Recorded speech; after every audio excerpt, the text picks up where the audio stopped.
ಆದ್ರೆ mains question paper, return question paper ಅಲ್ಲಿ ಒಂದೇ ರೂಮ್ ಅಲ್ಲಿ 10 ರಿಂದ 15 ಜನ ಸೆಲೆಕ್ಟ್ ಆಗ್ತಿದ್ರ ಅಂದ್ರೆ ಎಷ್ಟು ಕರಪ್ಷನ್ ಮಾಡಿರ್ಬೋದು KPSC ಇರೋಂಥವ್ರು.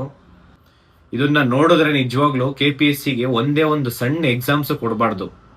KPSC ನನ್ನ ಪ್ರಕಾರ ಒಬ್ರು ಮೆಂಬರ್ ಇರಬಾರ್ದು ಅಂತ ಅನ್ಕೊಂತೀನಿ. ಈ ಒಂದು ರಿಸಲ್ಟ್ಸ್ 100% ಒಂದು ಹೈಕೋರ್ಟ್ ಜಡ್ಜ್ ಅವ್ರನ್ನ ಇಟ್ಟು ಒಂದು ಕಮಿಟಿ ರಚನೆ ಮಾಡಿ ತನಿಖೆ ಆಗ್ಬೇಕು.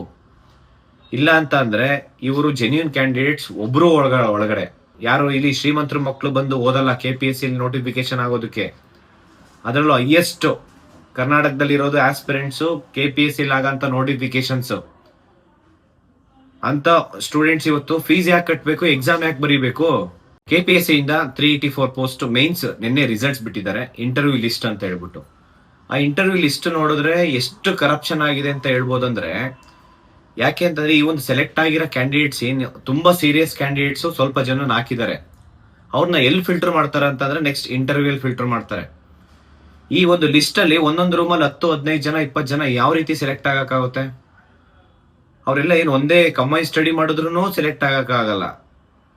ಒಂದೇ ರೂಮ್ ಅಲ್ಲಿ ಪ್ರಿಲಿಮ್ಸ್ ಆದ್ರೆ ಏನೋ ಅನ್ಬೋದು, ಕ್ವಶನ್ ಪೇಪರ್ ನೋಡ್ಕೊಂಡು ಏನಾದ್ರು ಟಿಕ್ ಆಗ್ತಾರೆ ಅಂತ ಹೇಳ್ಬೋದು, ಒಬ್ರದೊಬ್ರು ನೋಡ್ಕೊಂಡು. ಆದ್ರೆ mains question paper, return question paper ಅಲ್ಲಿ ಒಂದೇ ರೂಮ್ ಅಲ್ಲಿ 10 ರಿಂದ 15 ಜನ ಸೆಲೆಕ್ಟ್ ಆಗ್ತಿದ್ರ ಅಂದ್ರೆ ಎಷ್ಟು ಕರಪ್ಷನ್ ಮಾಡಿರ್ಬೋದು KPSC ಇರೋಂಥವ್ರು.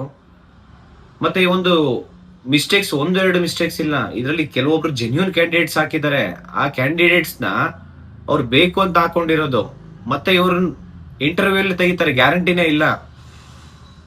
ಈ ಒಂದು ಜೆನ್ಯೂನ್ ಕ್ಯಾಂಡಿಡೇಟ್ಸ್ 384 ಅಲ್ಲಿ ಲಿಸ್ಟ್ ಅಲ್ಲಿ ಇಲ್ವೇ ಇಲ್ಲ ಅಂತ ಹೇಳ್ಬೋದು. ತುಂಬಾ ಕಡಿಮೆ, ಒಂದು 20% ಇಲ್ಲ ಅಂತ ಅನ್ಕೊಂತೀನಿ. ಆಲ್ಮೋಸ್ಟ್ 384 ಪೋಸ್ಟ್ ಅಲ್ಲಿ ಅಷ್ಟು ಕರಪ್ಷನ್ ಮಾಡಿದ್ದಾರೆ. ಪಾಪ ಈಗ KPSC ಸೆಕ್ರೆಟರಿ ಮೇಡಮ್ ಇವಾಗ ಬಂದಿದ್ದಾರೆ, ಅವ್ರ ಕೈಯಲ್ಲಿ ಇಷ್ಟು ಅರ್ಜೆನ್ಸಿಯಲ್ಲಿ ಸೈನ್ ಹಾಕ್ಸ್ಕೊಂಡು ನೀವು ಲಿಸ್ಟ್ ಬಿಡ್ತಾ ಇದೀರಾ ಅಂತಂದ್ರೆ, ಯಾಕೆಂದ್ರೆ ನಂಬರ್ ಆಫ್ ಕೋರ್ಟ್ ಕೇಸ್ ಇದೆಯಲ್ಲ, ನಾಳೆನೋ ಕೋರ್ಟ್ ಕೇಸ್ ಇದೆ, ಮತ್ತೆ ಅಪ್ಕಮಿಂಗ್ ಈಗ ರಿಸರ್ವೇಶನ್ ಇಶ್ಯೂಸ್ ಇದೆ. ಒಟ್ಟು ಅರ್ಜೆಂಟ್ ಅಲ್ಲಿ ಮುಗಿಸ್ಬೇಕಷ್ಟೇ ನೋಟಿಫಿಕೇಶನ್ಸ್. ಯಾರ್ಯಾರಿಗೆ ಬೇಕೋ ಅವಾಗ್ಲೇ ಕ್ವಶನ್ ಪೇಪರ್ ಕೊಟ್ಬಿಟ್ಟಿದ್ದೀರಾ, ಆನ್ಸರ್ ಶೀಟ್ಸ್ ತಗೊಂಡೋಗಿ ದೇವನಹಳ್ಳಿ ನೀವು ಬೇರೆ ಬೇರೆ ಡಿಸ್ಟಿಕ್ ತಗೊಂಡೋಗಿ ಕುತ್ಕೊಂಡು ನಿಮ್ಮ ಮನೇಲಿ ಕುತ್ಕೊಂಡು ಎಕ್ಸಾಮ್ ಬರ್ಸ್ಬಿಟ್ಟಿದ್ರ ಮೇನ್ಸ್ ಪೇಪರ್. ಮತ್ತೆ ಇಲ್ಲಿ ಎಲ್ಲ ಪ್ರೂಫ್ ಹೆಂಗ್ ಸಿಗುತ್ತೆ ಹೇಳಿ? ಒಂದು ಆಡಿಯೋ ಕಾಲ್ ಸಿಗುತ್ತೆ, ಇಲ್ಲ ಎರಡನೇದು ಸಿಕ್ಕಿದ್ರೆ ತುಂಬಾ ಏನೋ ಡಿಸ್ಕಷನ್ ಆಗಿರೋದು, ಮಧ್ಯವರ್ತಿಗಳ ಡಿಸ್ಕಷನ್ ಆಗಿರೋದು, ಒಂದ್ ಸ್ವಲ್ಪ ಪ್ರೂಫ್ ಸಿಗ್ಬೋದು.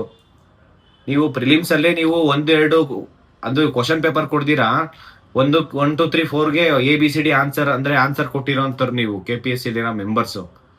ಅದ್ರಲ್ಲಿ ಕೆಲವೊಂದು ಮೆಂಬರ್ಸ್ ಕೆಲವೊಬ್ರು ಅಷ್ಟೇ ಒಳ್ಳೆಯವರು ಇದ್ದಾರೆ, ಮ್ಯಾಕ್ಸಿಮಮ್ ಎಲ್ಲರೂ ಕರಪ್ಟೆಡ್. ಕೆಲವೊಬ್ರು ಮೆಂಬರ್ಸ್ ಇದ್ದಾರೆ, ಇನ್ಕ್ಲೂಡಿಂಗ್ ಅವ್ರ ಮಕ್ಳು, ಅವ್ರ ಅಣ್ಣ ತಮ್ಮಂದಿರೋ ಮಕ್ಳು, ಅವ್ರ ಚಿಕ್ಕಪ್ಪ, ಗೊತ್ತಿರೋರು ಯಾರನ್ನ ಪಾಸೇ ಆಗಿಲ್ಲ KS, ಅದ್ರ ಬಗ್ಗೆ ಓಕೆ. ಆದ್ರೆ ಕೆಲವೊಂದು ಮೆಂಬರ್ಸ್ ಇದಾರಲ್ಲ 100% ಅವ್ರ ಮಕ್ಳನ್ನ ಪಾಸ್ ಮಾಡ್ಕೊಳೋದ್ರ ಜೊತೆಲಿ ಹೊರಗಡೆ ಅವ್ರು ಕೋಟಿ ಲೂಟಿ ಮಾಡ್ಕೊಂಡು ನೀವು ಈ ಒಂದು ರಿಸಲ್ಟ್ಸ್ ಬಿಟ್ಟಿರೋಂಥದ್ದು. ಇದನ್ನ ನೋಡಿದ್ರೆ ನಿಜವಾಗ್ಲು KPSC ಗೆ ಒಂದೇ ಒಂದು ಸಣ್ಣ ಎಕ್ಸಾಮ್ಸ್ ಕೊಡಬಾರ್ದು. KPSC ನನ್ನ ಪ್ರಕಾರ ಒಬ್ರು ಮೆಂಬರ್ ಇರಬಾರ್ದು ಅಂತ ಅನ್ಕೊಂತೀನಿ. ಒಬ್ರು ಮೆಂಬರ್ಸೇ ಇರಬಾರ್ದು. ಇದ್ರೂ ಕೂಡ ಅದೇ ಹೈಕೋರ್ಟ್ ರಿಟೈರ್ಡ್ ಜಡ್ಜ್ ಯಾರಾದ್ರೂ ಇದ್ರೆ ಅಂತವ್ರಿಗೆ ತುಂಬಾ ಅನುಕೂಲ ಆಗುತ್ತೆ. ಒಂದೊಂದು ಪೋಸ್ಟ್ಗೆ ನೀವು ಕೋಟಿ ಲೂಟಿ ಮಾಡ್ಕೊಂಡು ಮಧ್ಯವರ್ತಿಗಳ ಆವಳಿ ಇದೆ. ಮಧ್ಯವರ್ತಿಗಳು ಯಾವ ರೀತಿ ಇದಾರೆ ಅಂತಂದ್ರೆ, ಯಾರು ಆಲ್ರೆಡಿ ಗೌರ್ಮೆಂಟ್ ಜಾಬ್ ಅಲ್ಲಿ ಇದ್ದಾರೆ, CTI, PDO ಇಲ್ಲಾಂದ್ರೆ FDA, ಯಾರು ಗ್ರೂಪ್ ಬಿ ಎಕ್ಸಾಮ್ಸ್ ಯಾರಾದ್ರೂ ತಹಸೀಲ್ದಾರು, ಇಂಥವ್ರನ್ನ ನೀವು ಟಾರ್ಗೆಟ್ ಮಾಡ್ಕೊಂಡು ನೀವು AC ಕೊಡ್ತೀನಿ, DYSP ಕೊಡ್ತೀನಿ, ತಹಸೀಲ್ದಾರ್ ಕೊಡ್ತೀನಿ ಅಂತ ಹೇಳ್ಬಿಟ್ಟು ನೀವು ಈ ತರ ಮಾರ್ಕೊಂಡ್ ಬಂದಿದ್ದೀರಾ. ಎಷ್ಟೋ ಜನ ನನಗೆ ಮಾತಾಡಿದಾರೆ ಪರ್ಸನಲಿ, ಈ ತರ ಬಂದಿದ್ರು ಹಿಂಗಿದ್ದಾರೆ ಅಂತ ಹೇಳಿ. ಬಟ್ ಆದ್ರೆ ನಾನು ಹೇಳ್ತೀನಿ ಕೇಳಿ, ಇದು KPSC ಗೆ ಸೂಕ್ತ ಅಲ್ಲ. ಮತ್ತೆ ಇನ್ನೊಂದೇನಂದ್ರೆ, ಈ ಒಂದು ರಿಸಲ್ಟ್ಸ್ 100% ಒಂದು ಹೈಕೋರ್ಟ್ ಜಡ್ಜ್ ಅವ್ರನ್ನ ಇಟ್ಟು ಒಂದು ಕಮಿಟಿ ರಚನೆ ಮಾಡಿ ತನಿಖೆ ಆಗ್ಬೇಕು. ಇಲ್ಲ ಅಂತ ಅಂದ್ರೆ ಇವರು ಜೆನ್ಯೂನ್ ಕ್ಯಾಂಡಿಡೇಟ್ಸ್ ಒಬ್ರು ಒಳಗಡೆ ಇವ್ರಿಗೆ ಇಷ್ಟ ಬಂದವರಿಗೆ ಫೈನಲ್ ಲಿಸ್ಟ್ ಆಲ್ರೆಡಿ ಪ್ರಿಪೇರ್ ಮಾಡ್ಕೊಂಡ್ಬಿಟ್ಟಿರ್ತಾರೆ, ಯಾರ್ಯಾರಿಗೆ ಏನೇನ್ ಬೇಕು ಅಂತ ಹೇಳ್ಬಿಟ್ಟು. ಆಲ್ರೆಡಿ ಕೋರ್ಟ್ ಅಲ್ಲಿ ಸುಮಾರು 50 ಕೇಸ್ ಇದಾವೆ. ಎಷ್ಟು ಮಿಸ್ಟೇಕ್ ಮಾಡಿದ್ರೆ ನೀವೇ ಯೋಚನೆ ಮಾಡಿ. ಟ್ರಾನ್ಸ್ಲೇಷನ್ ಎರರ್ ನೋಟಿಫಿಕೇಶನ್ ಆಗಿ 2024 ಫೆಬ್ರವರಿ ನೋಟಿಫಿಕೇಶನ್ ಆಗಿದ್ದು. ಫಸ್ಟ್ ಟೈಮ್ ಎಕ್ಸಾಮ್ ಆಗಿದ್ದು ಆಗಸ್ಟ್ 27, ಮತ್ತೆ ಸೆಪ್ಟೆಂಬರ್ 2ನೇ ತಾರೀಕು ಕನ್ನಡ ಟ್ರಾನ್ಸ್ಲೇಷನ್ ಇಂದ ಮತ್ತೆ ರೀ ಎಕ್ಸಾಮ್ ಅಲ್ಲೂ ಸೇಮ್ ಮಿಸ್ಟೇಕು, ಕನ್ನಡ ಟ್ರಾನ್ಸ್ಲೇಷನ್. ಸುಮಾರು 70,000 ಜನ ಕನ್ನಡ ಆಸ್ಪಿರೆಂಟ್ಸ್ ಅವ್ರ ಆಸೆಗಳನ್ನೆಲ್ಲ ನೀವು ಇವತ್ತು ಯಾವ ರೀತಿ ಸುಟ್ಟಿದ್ದೀರಾ ಹೇಳಿ KPSC ಅವರು? ಕೋಟಿಗೆ ಹೋದವ್ರಿಗೆ ಅಷ್ಟೇ ಒಂದ್ 350 ಜನಕ್ಕೆ, ಅದು ರಾತ್ರಿ ಎಲ್ಲ ಹಗ್ಲು ರಾತ್ರಿ ಎಲ್ಲ ನೀವು ಬರೀ ಅಡ್ಮಿಟ್ ಕಾರ್ಡ್ ಕೊಡೋದೇ ಆಯ್ತು ನಿಮ್ದು. ಒಂದು ಸ್ವಲ್ಪ ಆದ್ರೂ ಒಂದ್ ದಿನ ಅಟ್ಲೀಸ್ಟ್ ಒಂದ್ ತಿಂಗಳು ಟೈಮ್ ಕೊಡ್ಬೇಕು. ಅಟ್ಲೀಸ್ಟ್ ಒಪ್ಕೊಂಡಿದ್ದೀರಾ ಟ್ರಾನ್ಸ್ಲೇಷನ್ ಎರರ್ ಅಂತೇಳಿ, ಅಷ್ಟು ಜನಕ್ಕೆ ಮೈನ್ಸ್ ಕೊಡಬೇಕಾಯ್ತು. ನೀವ್ ಯಾಕೆ ಒಪ್ಕೊಂಡು ಕೋಟಿಗೆ ಹೋದವ್ರಿಗೆ ಅಷ್ಟೇ ಒಂದ್ ನ್ಯಾಯ, ಕೋಟಿಗೆ ಹೋಗದೇ ಇರೋರಿಗೆ ಒಂದ್ ನ್ಯಾಯನಾ? ಇವತ್ತು ಇನ್ನೂ ಸುಮಾರು 3,000-4,000 ಜನ student aspirants, KS aspirants cattle file ಮಾಡಿದೀವಿ ನಾವು, ಅವರಿಗೂ ಜಸ್ಟಿಸ್ ಸಿಗ್ಲಿಲ್ಲ. ಇಷ್ಟೆಲ್ಲ ಹೊರತುಪಡಿಸಿ ನೀವು ರಾತ್ರಿ ಅಡ್ಮಿಟ್ ಕಾರ್ಡ್ ಬಿಟ್ಟು ಮತ್ತೆ ನೀವು ಬೇಕಾದವರಿಗೆ ಲಿಸ್ಟ್ ಆಲ್ರೆಡಿ ರೆಡಿ ಮಾಡ್ಕೊಂಡ್ಬಿಟ್ಟಿದ್ರ, ಮತ್ತೆ ಇಂಟರ್ವ್ಯೂ ಏನಿಗೆ ಬೇಕು? ಅದ್ರಲ್ಲೂ ಈ ಹಿಂದೆ ಇದ್ದಂತ ಬಿಜೆಪಿ ಸರ್ಕಾರಕ್ಕೆ ನಾವು ಹೋಗಿ ಅಪ್ರೋಚ್ ಮಾಡಿದಾಗ FDI ಇರ್ಬೋದು, PWD ಇರ್ಬೋದು, KS ಎಕ್ಸಾಮ್ಸ್ ಇರ್ಬೋದು, ಇಂಟರ್ವ್ಯೂ ಮಾರ್ಕ್ಸ್ ಕಡಿಮೆ ಮಾಡಿಸಿದ್ವಿ. ಮಿನಿಮಮ್ 10 ಮ್ಯಾಕ್ಸಿಮಮ್ 20 ಕೊಡ್ಬೇಕು. 25 ಮಾರ್ಕ್ಸ್ ಇದೆ ಇವಾಗ ಇಂಟರ್ವ್ಯೂ. ನೀವು ಅದು ತಾನೇ ಏನಕ್ಕೆ ನಿಮಗೆ ಕೊಡೋದೇ ಒಂದು ನೋಟಿಫಿಕೇಶನ್ಸ್ ಕೊಟ್ಟರು ವೇಸ್ಟ್ ಅನ್ಕೊಂತೀನಿ KPSCಗೆ. ನಾವು ಇದರ ವಿರುದ್ಧ ದೊಡ್ಡ ಮಟ್ಟಕ್ಕೆ KPSC ನಮ್ಮ ಕರ್ನಾಟಕಕ್ಕೆ ಬೇಡ. ಯಾಕೆ ಅಂತಂದ್ರೆ KPSCಯಲ್ಲಿ ಪ್ರತಿ ಒಂದು ಎಕ್ಸಾಮ್ಸ್ ಅಲ್ಲೂ ಇವರು ಕರಪ್ಷನ್, ಭ್ರಷ್ಟಾಚಾರ ಮಾಡ್ತಾರೆ. ಒಂದು STA ಎಕ್ಸಾಮ್ಸ್ ಬಿಡಲ್ಲ. ಆ ತರ ಇರ್ಬೇಕಾದ್ರೆ ಈ ಕರ್ನಾಟಕದಲ್ಲಿ ಸುಮಾರು ಲಕ್ಷಾಂತರ ಆಸ್ಪಿರೆಂಟ್, ಯಾರು ಇಲ್ಲಿ ಶ್ರೀಮಂತರ ಮಕ್ಕಳು ಬಂದು ಓದಲ್ಲ KPSC ನೋಟಿಫಿಕೇಶನ್ ಆಗೋದಕ್ಕೆ. ಅದರಲ್ಲೂ ಹೈಯೆಸ್ಟ್ ಕರ್ನಾಟಕದಲ್ಲಿ ಇರೋದು ಆಸ್ಪಿರೆಂಟ್ಸ್ KPSC ಆಗಂತ ನೋಟಿಫಿಕೇಶನ್ಸ್.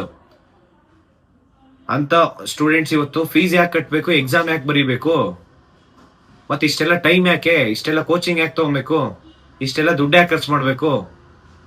ಸರ್ಕಾರ ಎಚ್ಚೆತ್ಕೊಬೇಕು.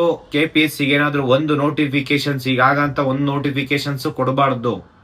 56,000 ಏನ್ ಪೋಸ್ಟ್ ಈಗಿದೆ, 56,432 ಪೋಸ್ಟ್, ಅಷ್ಟು ವೇಕೆನ್ಸಿನ ಒಂದು KA ಕೊಡಿ, ಇಲ್ಲ ಗ್ರೂಪ್ A ಗ್ರೂಪ್ ಇದು UPSC ಕೊಡಿ, ಎಲ್ಲ ಎಕ್ಸಾಮ್ಸ್ KA ಕೊಡಿ. ಯಾವುದೇ ಕಾರಣಕ್ಕೂ KPSC ಕೊಡಬಾರ್ದು. ಮತ್ತೆ ಈಗಾಗಿರೋಂತ ಅನ್ಯಾಯ, ಇಷ್ಟು KS ಅಲ್ಲಿ ಇಷ್ಟು ಮಿಸ್ಟೇಕ್ಸ್ ನಾನು ಯಾವತ್ತೂ ನೋಡೇ ಇರ್ಲಿಲ್ಲ. ಯಾಕೆಂದ್ರೆ ಮಿಸ್ಟೇಕ್ ಮೇಲೆ ಮಿಸ್ಟೇಕ್ ಮಾಡಿದ್ರ, ಮಲ್ಟಿಪಲ್ ಕೇಸಸ್ ಇದಾವೆ. ಆದ್ರೆ ಇವತ್ತು ಜೆನ್ಯೂನ್ ಕ್ಯಾಂಡಿಡೇಟ್ಸ್ ವೆರಿ ಫ್ಯೂ, ತುಂಬಾ ಕಡಿಮೆ ಜನ. ಅವರು ಫೈನಲ್ ಲಿಸ್ಟಿಗೆ ಹೋಗಿ ಅವ್ರು ಪಾಸ್ ಆಗ್ತಾರೆ ಅನ್ನೋದು ಗ್ಯಾರಂಟಿನೇ ಇಲ್ಲ. ಅದರಲ್ಲೂ ಎಲ್ಲರ ಹತ್ರ ದುಡ್ಡು ಇಸ್ಕೊಂಡಿದ್ದೀರಾ ನೀವು, ಇಂಥವ್ರ ಹತ್ರ ಬಿಟ್ಟೇ ಇಲ್ಲ ನೀವು.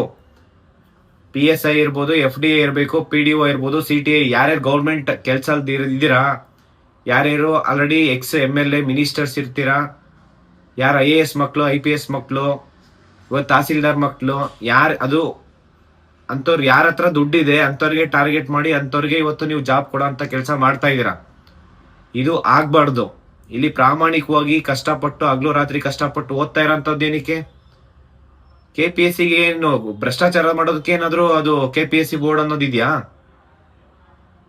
ಇದನ್ನೆಲ್ಲ ಈಗಲೇ ಕಂಪ್ಲೀಟ್ ನಿಲ್ಲಬೇಕು. ಇದ್ರ KPSC ವಿರುದ್ಧನೇ ಒಂದು ದೊಡ್ಡ ಮಟ್ಟಕ್ಕೆ ಹೋರಾಟ ಮಾಡ್ತೀವಿ.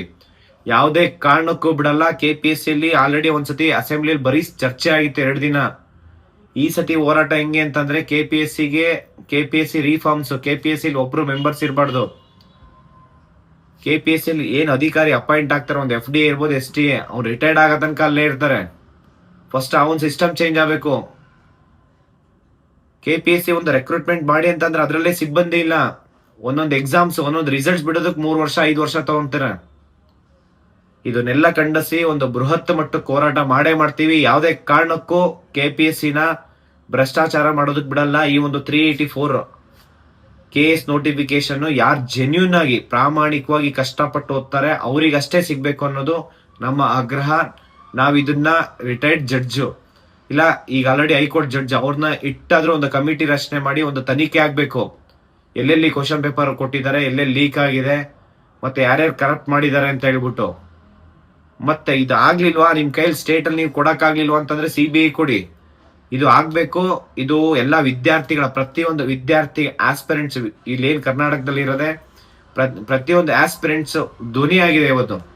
ಪ್ರತಿ ಒಬ್ರು ಕೇಳ್ತಿದ್ದಾರೆ ಇಲ್ಲಿ KPSCನ ಸ್ವಚ್ಛ ಮಾಡಬೇಕು, KPSC ಮುಕ್ತ ಅಂದ್ರೆ ಭ್ರಷ್ಟಾಚಾರ ಮುಕ್ತ ನೇಮಕಾತಿ ಮಾಡ್ಬೇಕು ಅಂತ ಹೇಳಿ. ಇದು ಎಲ್ಲರೂ ನಾನು ಮನವಿ ಮಾಡ್ಕೊಂತೀನಿ ಎಲ್ಲಾ ಸ್ಟೂಡೆಂಟ್ಸ್ಗೂ. ಆದಷ್ಟು ಬೇಗ ಒಂದು ಬೃಹತ್ ಮಟ್ಟದ ಹೋರಾಟ ಮಾಡೋಣ.